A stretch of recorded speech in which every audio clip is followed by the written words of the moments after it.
Téléspectateurs, téléspectatrices, mesdames, mesdemoiselles, monsieur, bonjour l'Afrique, votre émission, encore une fois, Maître Tricot. Maître Tricot, j'ai couru rapidement de Reims venir vous voir parce que le général Moukoko vient d'être mis aux arrêts. Maître Tricot, j'ai lu la déclaration, on a dit que le général Moukoko, on l'accuse d'insurrection sur le Congo, dont vous êtes complice, vous et Loïc Le Floch. Qu'est-ce que vous pouvez répondre à ça, maître? Il est facile de répondre à des accusations aussi fantaisistes. Là, nous sommes dans le domaine du délit d'intention. Je rappelle que le général Jean-Marie Michel Moukoko, mon client,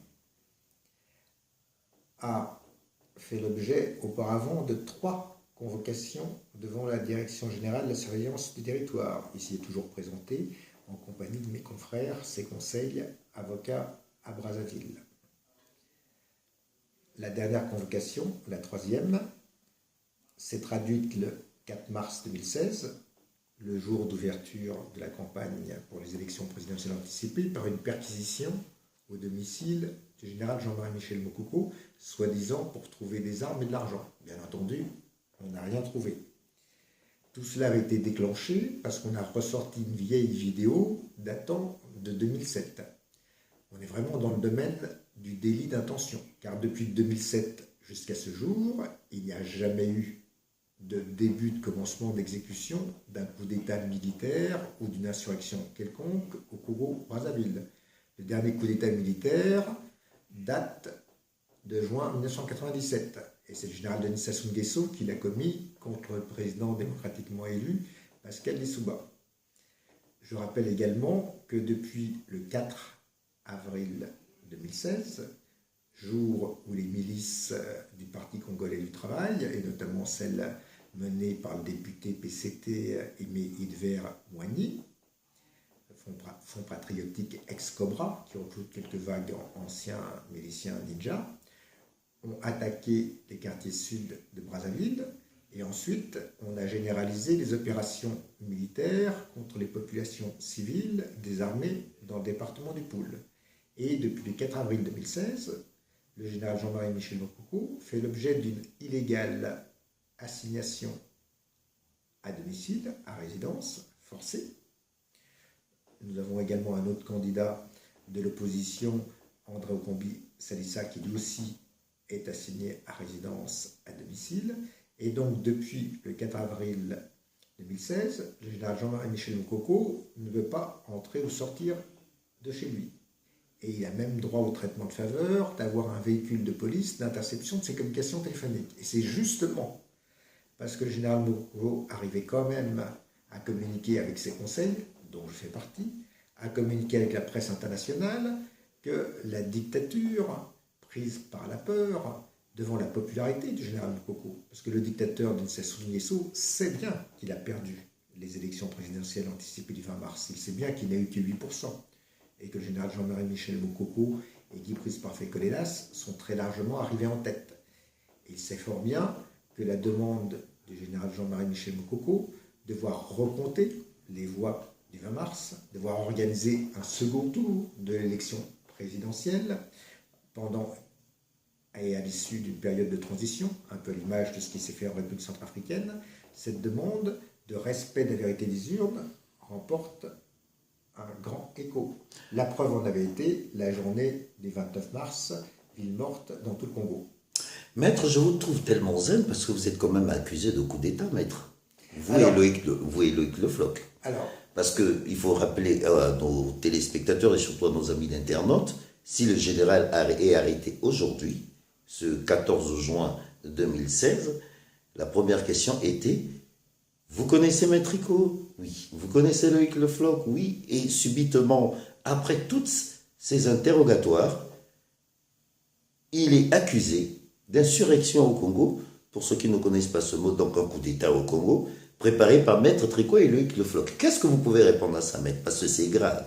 Alors, c'est effectivement grave, mais c'est tellement ridicule. Ils prétendent que mon ami Loïc Le Floch-Prigent et moi, nous organiserions une aide logistique pour l'insurrection populaire au Congo, qui pour l'instant n'a eu aucun commencement de début d'exécution. C'est un peu flatteur, parce que ça veut dire que mon ami Loïc Jean et moi-même, nous sommes extrêmement riches, que nous avons les moyens à distance, parce que nous sommes en France, d'organiser une logistique aussi importante. Deux simples citoyens français capables d'organiser ça, chapeau. Mais malheureusement, ça n'est pas crédible. Ça n'est pas crédible. Donc, bien entendu, ce sont des fausses accusations. C'est pour ça que je suis particulièrement zen, parce que je dois signaler, et ça m'avait été fait remarquer encore hier après-midi au téléphone par le général Jean-Marie Michel Moukoko, qu'il y a quelques semaines, un juge d'instruction à Brazzaville avait refusé donc d'ouvrir une procédure contre lui et de le mettre en examen, malgré les demandes faites par le dictateur Sassou Nguesso et son pseudo-gouvernement illégitime, et notamment son ministre de la Justice, pseudo-ministre de fait, Pierre Mabiala, qui, comme vous le savez, lors d'une conférence de presse le 9 juin dernier, a demandé qu'on accélère la procédure contre le général Jean-Marie Michel Moukoko. Mais justement, pour l'instant, il n'y a pas eu de procédure. Ce que disait il y a plus de 15 jours le juge d'instruction de Brazzaville, c'est de dire il y a des PV d'audition à la DGST, le général Moukoko a déjà été entendu 3 fois, mais il n'y a aucune preuve. Je veux bien le mettre en examen pour soi-disant coup d'État, mais il faut quand même mettre un peu plus de preuves, parce que mon travail de juge d'instruction, c'est quand même d'agir avec des charges, et amenez-moi des charges. Et donc, comme ça n'a pas marché, maintenant, on est obligé de passer par une procédure, qui est d'ailleurs une procédure illégale, parce que la Direction Générale de la Surveillance du Territoire, la DGST, n'est pas composée d'officiers de police judiciaire. Ils n'agissent pas à la suite d'un réquisitoire introductif du procureur de la République. À ce jour, mes confrères avocats à Brazzaville, qui ont accompagné mon client, le général Jean-Marie Michel Moukoko, pour son audition, n'ont pas eu connaissance d'un réquisitoire introductif du procureur de la République.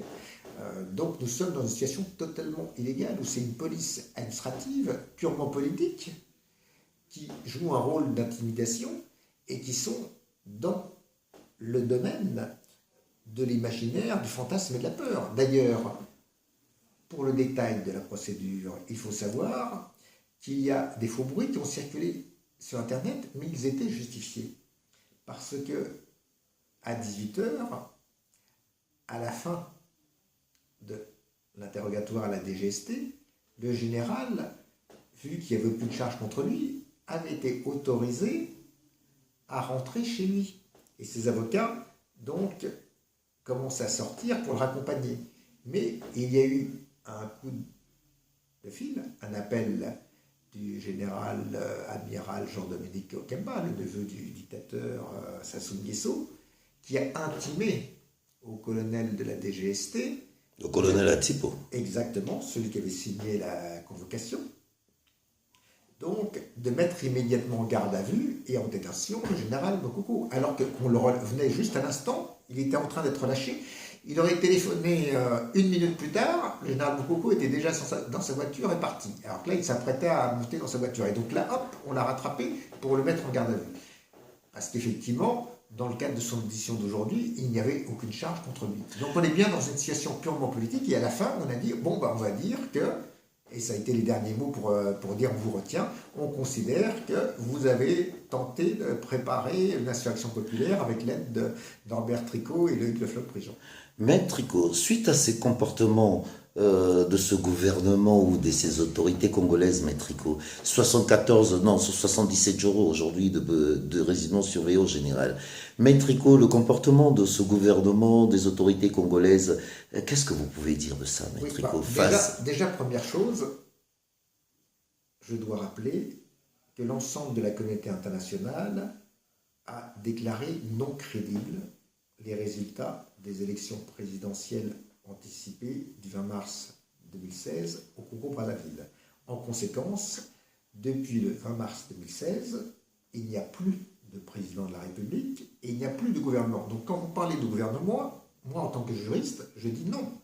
Là, il y a, et vous appelez autorités, ce ne sont même pas des autorités, il y a un pouvoir de fait, un pouvoir qui a commis un hold-up électoral, un pouvoir qui a volé les voix du peuple congolais, un pouvoir qui est totalement illégitime. Donc, il n'y a ni président de la République, ni gouvernement. Nous avons simplement un pouvoir sanguinaire, dirigé par un individu, le général Denis Sassou Nguesso, qui est au pouvoir depuis 33 ans, qui a son actif de nombreux crimes contre l'humanité, et qui, s'il veut rester au pouvoir, c'est parce qu'il craint d'être poursuivi pour ses crimes contre l'humanité, et il veut garder une immunité d'une fonction présidentielle qu'il vient de perdre depuis le 20 mars 2016. Donc, ce ne sont pas des autorités, c'est un simple pouvoir sanguinaire qui tire sur son propre peuple, les populations de le pool. Donc, on est dans une situation où nous avons un État voyou, un État terroriste, un État qui tire sur sa propre population dans le sud du Congo, un État qui bat de la fausse monnaie, puisque le pouvoir Oui, nous avons appris que le dernier paiement, oui.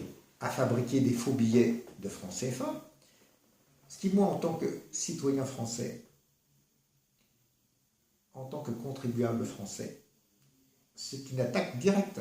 Je crains plus l'attaque contre le contribuable français que je suis que les fausses accusations de soi-disant mon aide à une insurrection populaire. Parce que je suis comme tous les citoyens français. Là, que fait l'État voyou dirigé par le dictateur M. 8%, le perdant des élections du 20 mars, M. Denis Sassou Nguesso? Il fabrique des faux billets de francs CFA, il déprécie la monnaie du franc CFA, alors que cette monnaie est garantie par le Trésor français, c'est-à-dire par le contribuable français.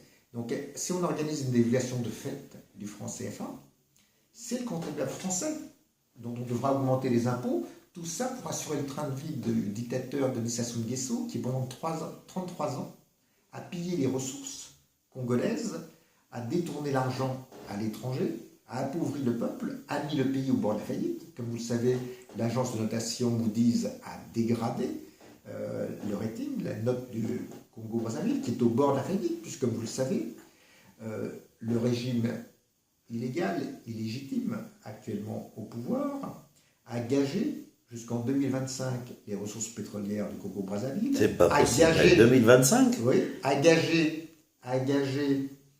les recettes, les futures recettes douanières, là aussi, sur très nombreuses années. Donc on est dans une situation de quasi-faillite totale. Maître, avant de revenir sur la France, vous pensez que tous ces trucs, tous ces gages-là, le Congo pourra revenir dessus un jour, sur tous ces contrats? Alors, on est dans une situation où tout doit être remis à plat. Et on est même dans une situation très délicate parce que nous avons demandé au Fonds monétaire international de faire une enquête sur les conditions dans lesquelles le Congo-Brazzaville a atteint le point d'achèvement de l'initiative PPTE, pays pauvres très endettés. Ah oui. À l'époque où M. Dominique Strauss-Kahn était le directeur général du Fonds monétaire international. Ce qui a permis à la République bananière dirigée par M. Denis Sassou Nguesso de bénéficier d'un effacement très important de dette, qui est susceptible d'être mis en cause car il apparaît que les comptes ont été falsifiés par la dictature. Donc, nous sommes dans une situation très délicate où la dictature s'est déjà tiré une balle dans le pied, a organisé sa propre asphyxie financière. Elle ne survit qu'en pompant sur les comptes qu'elle a cachés à l'étranger avec l'argent qu'elle a volé au peuple congolais.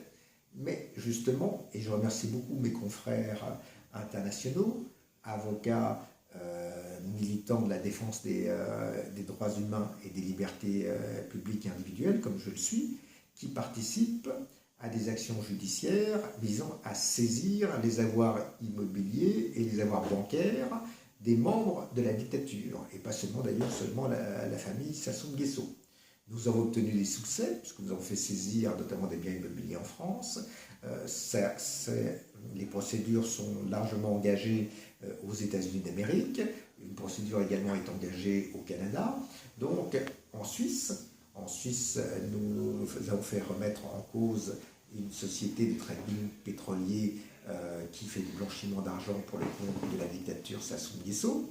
Donc, nous avons plein d'actions internationales qui sont en cours et nous avons quand même reçu des échos favorables, puisque le général Jean-Marie Michel Mokoko m'avait demandé de me rendre notamment au Canada et aux États-Unis d'Amérique pour rencontrer les ministères des Affaires étrangères de ces deux pays, qui nous ont fort bien reçus et qui ont décidé de prendre des mesures de sanctions contre le pouvoir illégitime qui a volé les voix du peuple congolais le 20 mars 2016, dans une situation de huis clos, où on coupait toutes les communications téléphoniques, Internet et tout, où le Congo-Brazzaville a été transformé en une simple annexe de la dictature nord-coréenne. Et donc là, les sanctions vont devoir se multiplier. Je dois préciser qu'il convient aujourd'hui, parce que si ce jour c'était celui de la mise en garde à vue du général Jean-Marie Michel Mokoko, c'était également, puisque nous sommes en France, le jour où notre ami, le grand écrivain congolais Alain Mabankou, a été reçu cet après-midi à 17h par le président de la République française, François Hollande. Ce matin, Alain Mabankou m'avait indiqué que, bien entendu, il parlerait de la situation qui, pour nous, est la plus préoccupante, c'est celle des populations civiles massacrées dans le Poul par la dictature, et qu'il parlerait également de la situation du général Jean-Marie Michel Mokoko, puisque je l'avais informé, Alain Mabankou, de la convocation à la DGST. Nous attendons un communiqué de la présidence de la République française pour demain à ce sujet. Oui, maître, revenons sur la France. Effectivement, le Canada, je profite de l'occasion de faire un coucou à Alain Mabankou, qui est un grand écrivain, je ne vais pas revenir dessus, il sait de quoi je parle parce qu'il a écrit. Pour mon petit frère, il a sorti deux bouquins de mon petit frère. Encore une fois, Alain Mabankou, merci. Je veux revenir sur la France, maître Tricot. Effectivement, le Canada a été ferme, les États-Unis ont été fermes sur leur décision face à la situation du Congo. La position de la France aujourd'hui, maître, il y a beaucoup d'écrits sur les réseaux. Quelle est la position de la France, maître, puisque vous êtes là dans le lobbying? Qu'est-ce qui se passe? Pourquoi la France n'a pas une position aussi claire, maître? Alors, je dirais, en ce qui concerne la France, elle a mis beaucoup de temps avant d'évoluer. Et ce n'est qu'à partir du mois de février, la France s'est abritée, je dirais, derrière la position de l'Union européenne. Où l'Union européenne, le 19 février 2016, avait dit que compte tenu des arrestations d'opposants, compte tenu de la constitution d'une commission électorale peu transparente, il n'y avait pas de caractère crédible de l'organisation des élections et qu'en conséquence l'Union européenne n'enverrait pas d'observateurs aux élections présidentielles anticipées du 20 mars 2016 au Congo-Brazzaville. Donc la France avait suivi cette position de l'Union européenne, mais très discrètement. C'était plus facile pour la France de marcher derrière l'Union européenne et de ne pas se mettre en avant. Parce que, comme vous le savez, la France, pendant des dizaines d'années, a bénéficié des largesses du dictateur Denis Sassou Nguesso. Je ne trahis pas un secret. J'ai un de mes confrères dont je ne partage pas les convictions, mais auquel je rends hommage parce qu'il a eu l'honnêteté de déclarer il y a un certain nombre de semaines sur la chaîne de télévision France 24 que lorsqu'il était l'un des avocats conseils de l'ancien président de la République française, Nicolas Sarkozy, il était en charge d'aller chercher les valises de billets, notamment à Brazzaville auprès du dictateur Denis Sassou Nguesso et à Libreville auprès du dictateur, à l'époque, Feu Omar Bongo, avant son décès en 2009. Je vois de qui vous parlez. Et donc, effectivement, maître Robert Bourget, mon confrère du barreau de Paris, a indiqué que pendant longtemps, il avait eu à faire ses navettes pour ramener de l'argent, ce qui permettait de financer les campagnes électorales en France. Et ça, c'est quand même un élément important. Et l'exploitation du pétrole étant quand même la principale ressource du Congo-Brazzaville, et les sociétés françaises et italiennes étaient en position de force, même si les choses sont en train d'évoluer avec l'arrivée des Chinois favorisés par la dictature, la France marchait quand même sur des œufs en ce qui concerne ses relations avec le Congo-Brazzaville parce que les intérêts pétroliers étaient importants.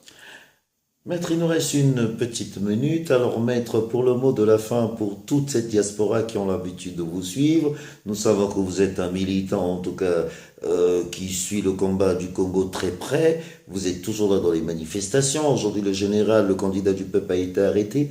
Quel message vous pouvez transmettre à cette jeunesse congolaise, à cette diaspora, à tout ce peuple congolais et surtout au général Moukoko qui va passer ses premières nuits aujourd'hui, j'appellerais ça pas prison, enfin bref, je sais pas comment appeler ça, mais enfin bref. C'est un cachot de la DGST Voilà. dont on espère que ce n'est pas un des cachots où on met une peinture empoisonnée toxique.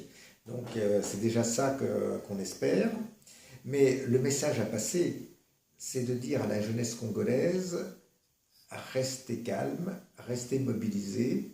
Le dictateur Sassou Nguesso est aux abois. Chaque jour qui passe, il est au bord de l'étouffement et de l'asphyxie financière. On le voit pour ce qui est de la capitale économique du Congo-Brazzaville, Pointe-Noire, où chaque jour, il y a des licenciements, réduction d'effectifs, des entreprises ferment.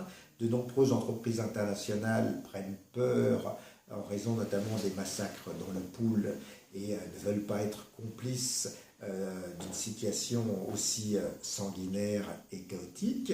De plus, malheureusement, le régime a réactivé ses anciennes milices, donc ça crée un climat d'insécurité. Et donc, de nombreux opérateurs internationaux quittent le Congo-Brazzaville, arrêtent de payer des impôts à la dictature, ce qui continue à la fragiliser. Donc, le message que je donne à la jeunesse congolaise, restez calme et déterminé. Le général Mokoko est particulièrement combatif. Je me suis entretenu avec lui hier après-midi. Il savait qu'il était planifié de le priver de sa liberté et il s'y était préparé. Mais il ne faut pas tomber dans les pièges et les provocations de la dictature. Le souci du général Mokoko a été toujours de favoriser l'alternance pacifique et démocratique. De la même façon qu'en 1991, il avait protégé la conférence nationale souveraine pour aboutir aux seules élections libres et transparentes démocratiques qui aient jamais eu lieu au Congo en 1992, celles qui ont vu la défaite du général Sassou Nguesso et l'élection du président Pascal Lissouba. Le vœu le plus cher du général Jean-Marie Michel Mokoko, c'est de sauver les vies humaines. Il estime que le sang du peuple congolais a trop coulé, que la dictature a trop de sang sur les mains et qu'il faut créer les conditions pour ce changement démocratique et pacifique. Et donc cela passe par l'étouffement financier de la dictature.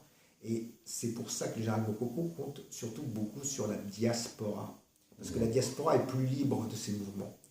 Et c'est à chaque membre de la diaspora congolaise, et notamment les jeunes membres de la diaspora congolaise, lorsqu'ils connaissent une entreprise, s'ils travaillent dans une entreprise qui a une filiale, par exemple, qui travaille au Congo-Brazzaville, ils doivent aller voir la direction de cette entreprise, ils doivent aller voir les syndicats de cette entreprise pour dire « ne soyez pas complices des massacres dans le Pool, ne soyez pas complices de la dictature, arrêtez de payer des impôts à la dictature Sassou qui a perdu les élections qui étaient illégitimes, suspendez vos activités parce qu'il faut étouffer financièrement la dictature. » C'est ce message et la diaspora peut y aider. Et rien que ces actions-là feront en sorte que le général Mokoko sera dans une situation où la dictature sera obligée de le relâcher. Parce que nous allons demander d'intensifier les sanctions contre la dictature. Et le cas du général Mokoko, le cas d'André Nkombi-Salissa, et surtout la dramatique situation de violation des droits humains et de massacres dans le département du Pool, font que la communauté internationale sera obligée de se mobiliser. Pour l'instant, la communauté internationale a pris ce que j'appelle des demi-mesures, qui sont des petites mesures discrètes, qui ne sont pas officielles. Nous, ce que nous souhaitons, c'est qu'il puisse y avoir réunion du Conseil de sécurité de l'Organisation des Nations Unies, pour qu'officiellement soient prises des mesures de sanction contre la dictature. Ok, Maître Rico, pour le mot de la fin, alors qu'est-ce que vous pouvez dire au général qui va passer sa première nuit en garde à vue? Ah, mon Enfin, général, je sais que tout le peuple congolais est à vos côtés, mais je sais que toute la diaspora congolaise est à vos côtés, mais pas seulement. Tous les amis de la démocratie, tous les amis de l'Afrique, dont je fais partie, sont à vos côtés, et nous savons que vous sortirez vainqueur de ce combat pour l'alternance démocratique et pacifique au Congo, et que ce combat va déteindre sur toute la sous-région Afrique centrale et Grand Lac. merci Maître Rico, merci mon général, et encore une fois, comme j'ai l'habitude de dire, vive la République, merci Maître Rico, je pense que nous nous retrouvons le 26 pour finaliser l'Assemblée Générale pour les amis de Moukoko. Les amis de Moukoko, je suis tellement ému, Maître. Je dois préciser Oui, que ça n'est pas une amicale et oui. que le nom de l'association, qui a été voté le 28 mai lors de son assemblée provisoire constitutive, s'appelle Action, avec un S au pluriel, Action pour le Congo-Brazzaville, Jean-Marie Michel Mokoko, France, ACB J3M, France. C'est plus qu'une amicale, c'est un rassemblement, c'est un mouvement citoyen, c'est une structure de combat démocratique, de lobbying, de levée de fonds, qui doit fédérer tous les soutiens individuels du général Jean-Marie Michel Mokoko, qui, comme vous le savez, se situe au-dessus des partis et qui rassemble tout le peuple congolais.